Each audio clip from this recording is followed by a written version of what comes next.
Page number 23, sorry, question number 2 sir.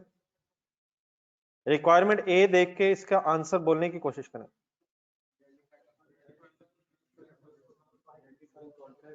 Good start, good start. Standards आप पास ना होने की वजह से ये खदशा आप अपनी जगह मौजूद रहेगा कि ऐसी थ्योरेटिकल क्वेश्चंस ही ना पूछ जाए examiner. List the 5 steps involved in recognising revenue under the IFRS 15। जी सर, हिम्मत। याद नहीं आ रहे तो पेज 1 में देख के बताएं। ढूंढे ढूंढे ढूंढे ढूंढे।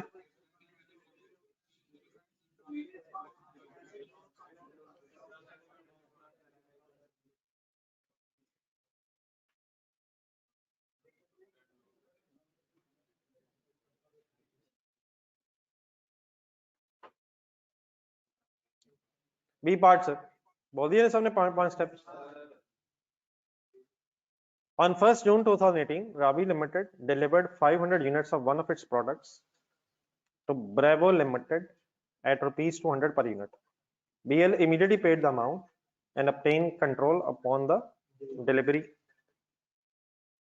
BL is allowed to return unused items, units within 30 days and receive a full refund. BL's cost of the product is 150 per unit and it uses, अच्छा ये अगर लिखा हुआ भी हुआ है डेफिनेटली, लेकिन अगर ये ना भी लिखा तो आपने परपेचुअल मींस साथ कॉस्ट ऑफ सेल का डिसीजन लेना है। आई होप कि बाकी डिटेल में बहुत ज़्यादा जाने की जरूरत नहीं है। परपेचुअल इन्वेंटरी सिस्टम में सेल के टाइम पे कॉस्ट ऑफ सेल भी रिकॉर्ड होती है। On 30 June 18 BL return 20 units. किस दिन सेल हुई थी? 1 जून। 30 डेज का शायद टाइम पीरियड था और फाइनली वो कहता है 30 जून 18 पे BL return 20 units. Requirement, prepare necessary journal entries in the books of RL on 1st June 18 and 30th June 18 under each of the following independent situations.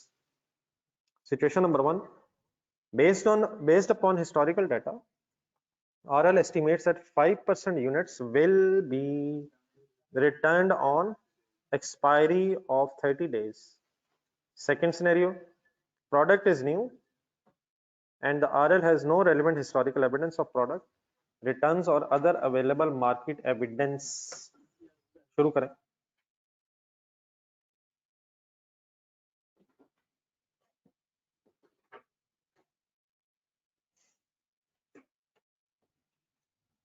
ये दो सिनेरियोस बने हुए, पिछले पेज पे चले जाएं, हेडिंग लिख के पिछले पेज पे चले जाएं। फर्स्ट सिनेरियो क्या बनेगा?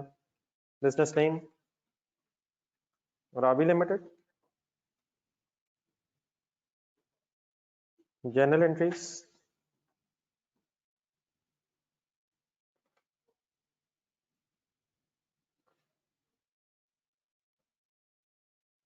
अच्छा दो ही डेट्स पे शायद एंट्रीज मांग रहा है, देखें जरा requirement.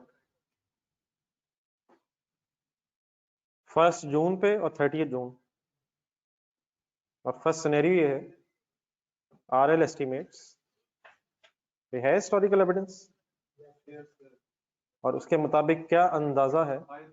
5% units will be return.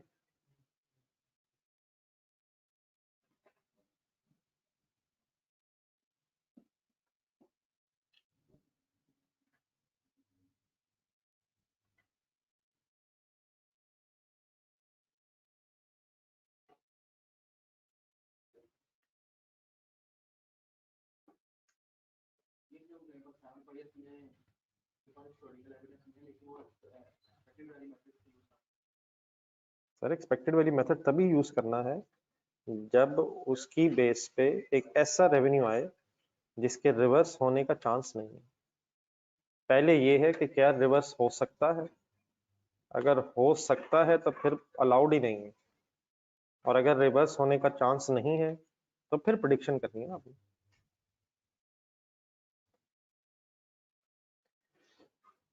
Ji sir, करवा देंगे तो सबसे बेस्ट है। कोई फॉर्मेट बल्कि बनाए, जनरल एंट्रीज करनी है, डेट होगी, पार्टिकुलर्स, डेबिट क्रेडिट कॉलम। जेन में रखा करें यार, अक्सर भूल जाता हूँ।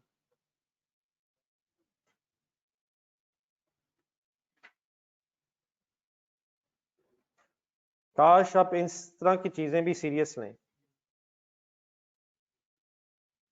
10:37 सॉरी IS37 को टाइम देने का जमाना है। इस वीक में शायद हम अब IS37 और उसके बाद IFRS 9 को मुसलसल टाइम देने की ख्वाहिश रखते हैं। ठीक है सर, आज फारिग हो जाएगा जरा कंसल्टेशन साइड, ताकि अगले 2-3 दिन जरा 37 प्रोविजंस IFRS 9 करते रहें, क्योंकि फिर उसके बाद शायद एक हफ्ता आपको इसको भी साथ लगाना। जी डेट बताएं sir, speed up, speed up, खत्म सुस्ती। 1 जून 2018 ढूंढे डाटा, वर्किंग करवाएं। जी बिल्कुल सही है जी, कैश डेबिट हो गया,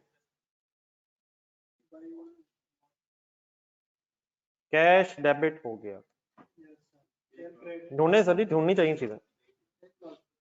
कैसे? 500 यूनिट्स हैं, एक यूनिट की 200 प्राइस है, क्या डिलीवरी पे मिल जाना कैश? कैश डेबिट हो गया 500 units into 200 is equal to 1 lakh. Credit करवाएं, sale credit based on historical data. Example 6 कितना? Sales credit, sales revenue credit कितना? कैसे? 5% यूनिट्स विल बी रिटर्न, तो 500 इंटू 95% मीन सोल्ड होंगे, 475 इंटू 200 95,000। हाँ जी बिल्कुल सही हो गया जी। बाकी हमारा अंदाजा है 25 units, 25 units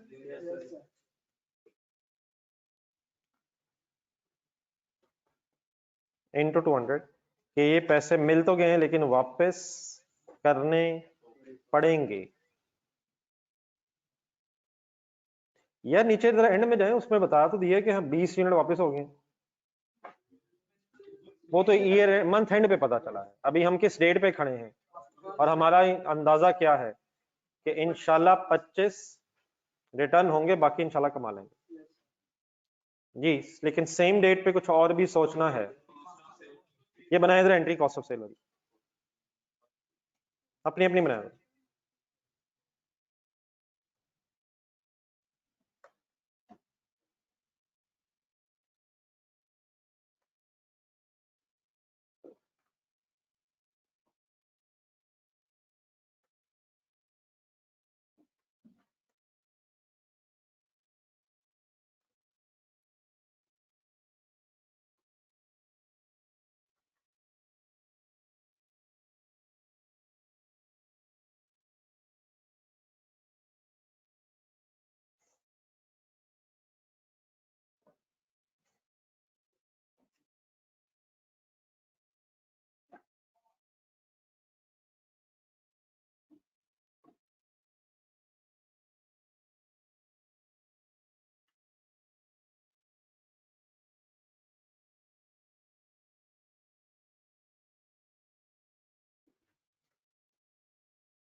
ji sir, cost of sale debit by 71250 means 475 units की कॉस्ट ऑफ सेल रिकॉर्ड हुई।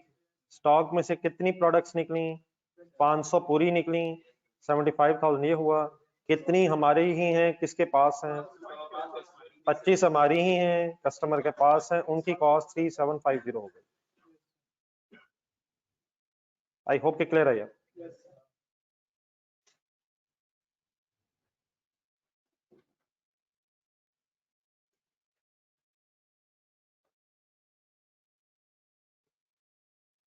जी नेक्स्ट डेट से 30 जून 18 नहीं, पहले पढ़ लें जरा काइंडली कंसंट्रेशन से।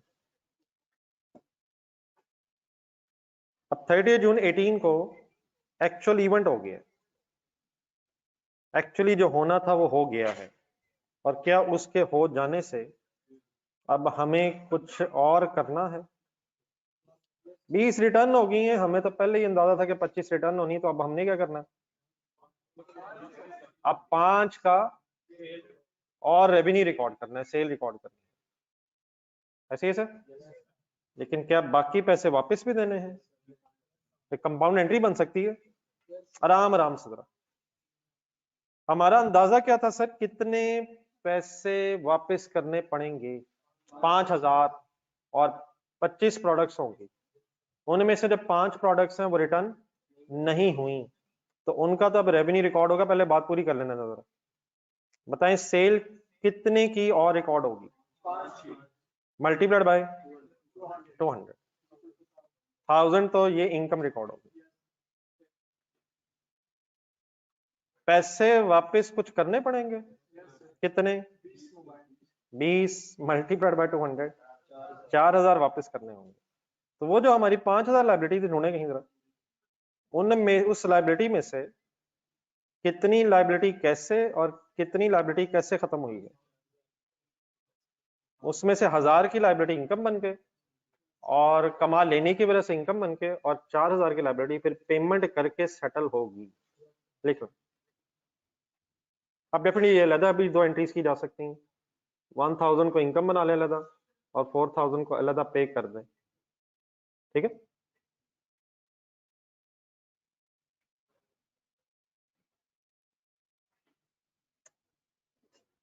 और डन है सर।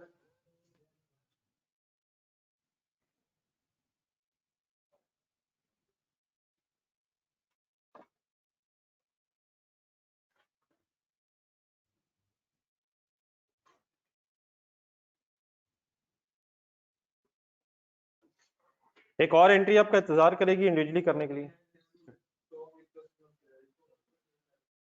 कर लें कर लें कर लें।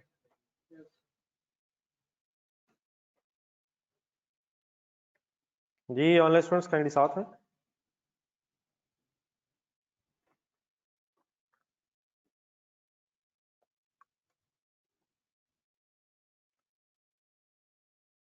पांच प्रोडक्ट्स की कॉस्ट ऑफ सेल और रिकॉर्ड करनी है।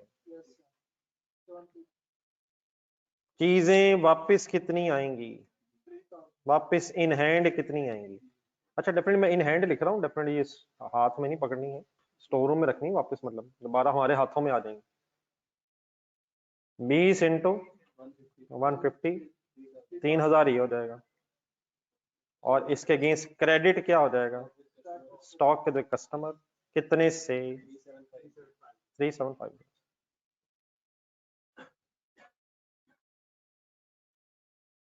Any confusion sir finally? तो यकीनन चीजें बहुत सारी नई जरूर आनी है, लेकिन आप आई होप के अगर कोशिश करेंगे तो इम्पॉसिबल नहीं है। स्पीड अप हो जाए scenario 2।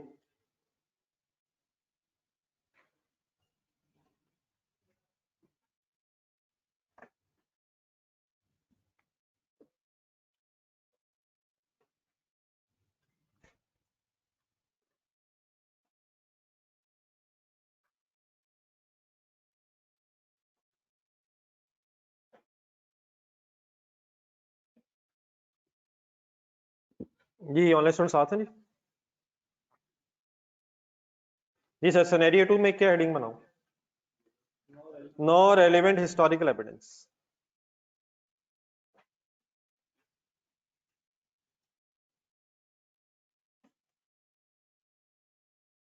No relevant historical evidence क्या करूं? Help me sir. पता चल गया अब अल्हम्दुलिल्लाह आपको? फर्स्ट डेट बताएं। 1 जून। सोच के बताएं। No entry? 2 एंट्रीज सेल की तो ठीक है, नहीं होनी। पैसे मिले? पड़े पड़े 1 जनवरी को पैसे मिले? कैश तो उसी दिन मिलना है। कैश उस दिन मिला है और चीजें भी उस दिन गई हैं, तो जो कैश मिला उसकी बहस करेंगे। कैश डेबिट बिल्कुल सही है, बिल्कुल सही। कौन सी लाइबिलिटी सोचा?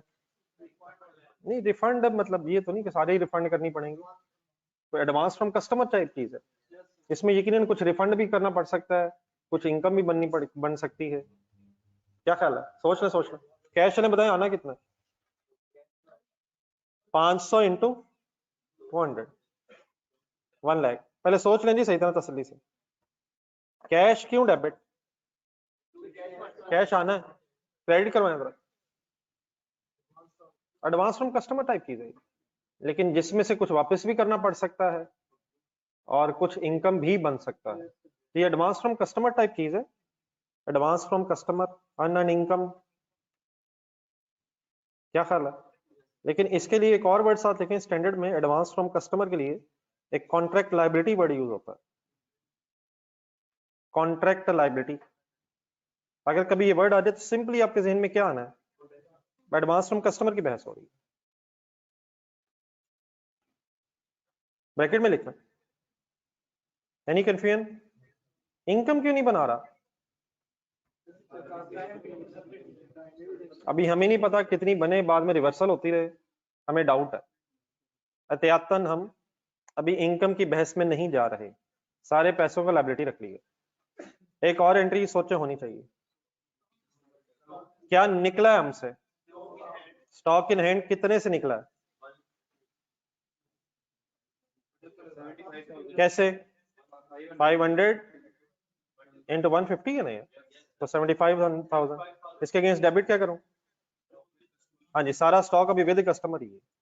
ये सारी ही चीजें हमारी हैं फिलहाल, बिकी नहीं कुछ, वेट कर रहे हैं हम। लिखें, कैश मिला है, चीजें गई हैं, लेकिन कैश सेल प्राइस के मुताबिक मिला है और चीजें कॉस्ट प्राइस के मुताबिक गई हैं। कैश डेबिट करके स्टॉक क्रेडिट ना कर दूं? कैश एक अलग चीज है जिसने शायद बाद में इनकम या लायबिलिटी या वापस होना है, और स्टॉक एक अलग बहस है कि हमारा स्टॉक अब हमारे फिजिकली प्रेमिसेस से निकल गया और अब किसके पास ही किसका स्टॉक है? कस्टमर के पास हमारा ही स्टॉक है।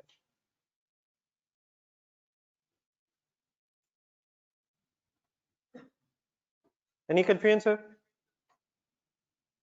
डन है sir? Next date sir? 30 June 18। अब क्या करना चाहिए सोचें। अब एक्चुअली पता चल गया है क्या होना था। अब हमने पहले कोई इनकम नहीं बनाई हुई, हमें कितनी यूनिट्स की इनकम बना लेनी चाहिए? 480 की बना लेनी चाहिए। बाकी जो 20 यूनिट्स का पैसे हैं वो अब वापस शायद करने हैं, वो ट्राई करेंगे जरा एक एंट्री 30 जून 18 पे सेल वाली एंट्री ट्राई करें। करें करें, हो जानी है, बिल्कुल सही कह रहे हैं, सही हो गया। लिखें लिखें,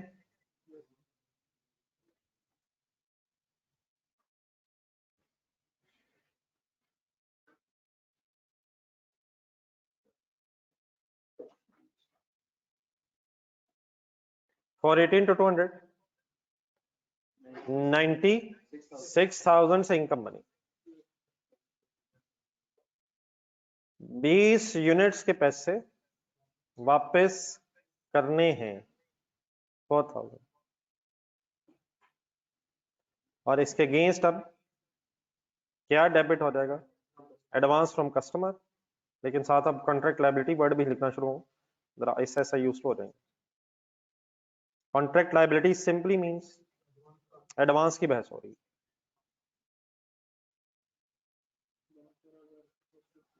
ये बिल्कुल सही है। अब फाइनली जब सेल हो गई है तो कितने यूनिट्स कहाँ ही रह गए हैं? 20 वापस आ गए हैं, 480 अब कस्टमर के पास ही जो रह गए हैं अब वो उसके हैं। तो हमारी cost of sale debit 480 into 150 72,000। Stock with customer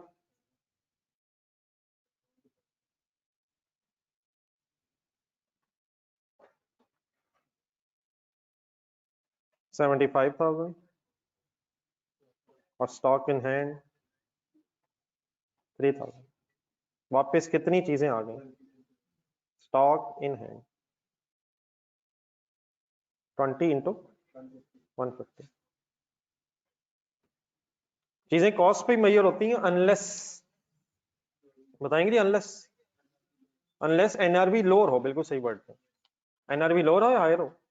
जब तक चीजें बिकी नहीं है, लोअर ऑफ कॉस्ट, एनआरवी पे आपका ही स्टॉक मेजर होगा।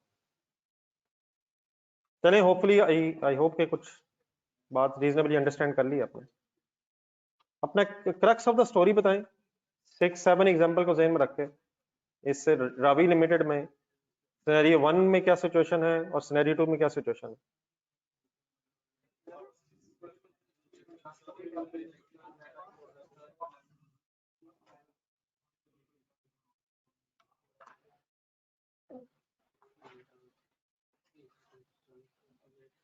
ये contract liability advance from customer है और रिफंड लायबिलिटी का मतलब वो पैसे जो हमने वापस करने। कॉन्ट्रैक्ट लायबिलिटी इनकम बन सकती है, advance from customer ultimately income बन सकती है, लेकिन रिफंड लायबिलिटी का मतलब शायद ये पैसे वापिस ही करने, इसका इनकम बनने का चांस उतना नहीं है जितने इसको वापस करने के पैसे वापस करने का चांस।